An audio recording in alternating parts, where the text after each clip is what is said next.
ये हम question number 1 कर रहे हैं। सेकेंड हैंड मशीन हमने परचेज करी है 96,000 में, 24,000 रिपेयर और कार्ट्रिज पे करे हैं। तो जब हम मशीन खरीदते हैं तो उस समय जो भी एक्सपेंस करते हैं सब मशीन की वैल्यू में ऐड हो जाते हैं। तो टोटल कॉस्ट हो गई 1,20,000। एस्टिमेटेड लाइफ 4 ईयर्स है। रेजिडुअल वैल्यू 72,000 है। एनुअल डेप्थ बोला है निकालने को, परसेंटेज में भी और वैसे भी। तो total cost minus scrap value upon में estimated life. Total cost 1,20,000, scrap value 72,000, estimated life 4 years. तो 1,20,000 माइनस 72,000 अपॉन में 4, ये आ गया 12,000। परसेंटेज में कन्वर्ट करना है इसे। एनुअल डेप्थ अपॉन में total cost into 100। Annual depth अभी हमने निकाला 12,000, टोटल कॉस्ट 1,20,000 थी इंटू 100, यानी 10% आ गया। क्वेश्चन में तो इतना ही रिक्वायर्ड था, लेकिन हम अकाउंट बनाना, जर्नल एंट्रीज करना भी कर रहे हैं इसी क्वेश्चन में। आगे इसको कंटिन्यू करते हैं हम लोग, ठीक है। उससे पहले रिपेयर के बारे में एक पॉइंट बता देता हूं मैं आपको। अगर हम मशीन हमारी रनिंग है और बीच में खराब होती है और रिपेयर करवाते हैं तो नॉर्मल एक्सपेंस है, एज एन एक्सपेंस ट्रीट होगा। बट अगर हम खराब मशीन ही खरीद रहे हैं तो उसका तो रिपेयर कंपलसरी है, तो उसको रिपेयर करवा रहे हैं तो वो रिपेयर कॉस्ट फिर मशीन के साथ ही ऐड होगी।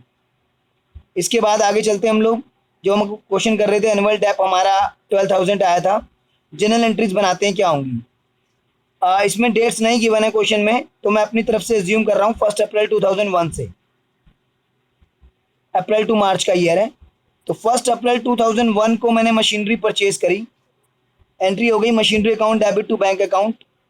Rules of debit and credit use करें हैं। मशीनरी एसेट है, बढ़ती है डेबिट। बैंक भी एसेट है, घटती है क्रेडिट। मैंने एज्यूम कर लिया चेक से पे हुआ है। तो machinery account debit to bank account 1,20,000। Repair और कार्ट्रेज सब इसी में ऐड है। इसके बाद 1 ईयर कंप्लीट हो गया 31 मार्च 2002 को।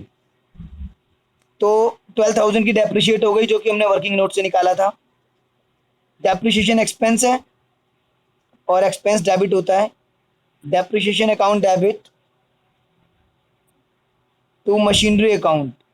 डेप्रिशिएशन से मशीनरी की वैल्यू कम हो जाएगी और एसेट की वैल्यू जब भी कम होती है तो क्रेडिट करते हैं, ये रूल है। ये हो गया आपका being depreciation is charged on machinery. ये हमारी एंट्री पास हो गई, ठीक है भाई। इसके बाद डेप्रिशिएशन एक्सपेंस है और एक्सपेंस कहाँ जाते हैं, प्रॉफिट एंड लॉस अकाउंट के डेबिट में। आप लोगों ने प्रॉफिट एंड लॉस पढ़ा है ना, डेबिट में जाते हैं ना डेप्रिशिएशन। हो, रेंट हो, कोई भी एक्सपेंस हो, पीएनएल के डेबिट में जाता है। तो profit and loss account debit to depreciation account. 12,000 का जो डेप्रिशिएशन आपने लगाया, साल में एक बार अकाउंट क्लोज होते हैं और साल में एक बार प्रॉफिट एंड लॉस अकाउंट बनता है। तो साल के आखिर में जो प्रॉफिट एंड लॉस अकाउंट बनेगा उसमें ट्रांसफ़र हो जाएगा। तो being depreciation, TF means transferred, transfer to profit and loss account, वहाँ ट्रांसफ़र कर दिया। तो ये हमारी जो है फर्स्ट ईयर की एंट्रीज कंप्लीट हो गई, ठीक है भाई। अब इसमें से जो लास्ट की 2 एंट्री हैं ये एवरी ईयर रिपीट होंगी, ठीक है। चलिए करते हैं। 31 मार्च 2002 को अभी हमने करी थी। अब नेक्स्ट ईयर स्टार्ट हो गया 1 अप्रैल 2002 से और नेक्स्ट ईयर ख़त्म होगा 31 मार्च 2003 पे। तो 31 मार्च 2003 पे फिर से आप लोग डेप्रिशिएशन लगाएंगे। तो डेप्रिशिएशन लगाने की वही एंट्री जो अभी मैंने बताई थी आपको, डेप्रिशिएशन टू मशीनरी।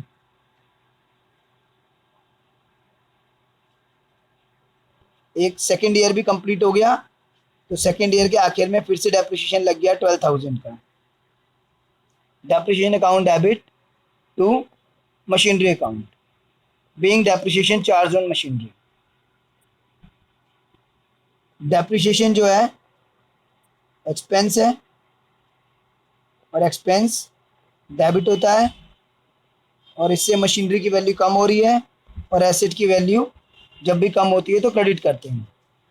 इसके बाद वही सेकेंड ईयर का प्रॉफिट एंड लॉस अकाउंट भी बनेगा, हर साल बनता है, वहाँ ट्रांसफ़र हो जाएगा ये profit and loss account debit to depreciation account, तो वहाँ ट्रांसफ़र हो गया ये आपका 12,000।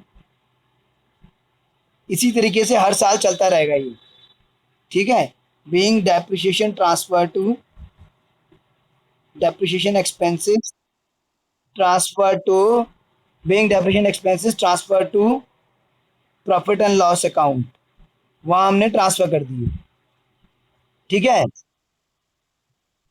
तो यही एंट्रीज आपकी रिपीट हो जाएंगी 31 मार्च 2004 को एंड 31 मार्च 2000, हर साल ये एंट्रियां रिपीट होंगी भाई आपकी। एक मिनट बच्चों।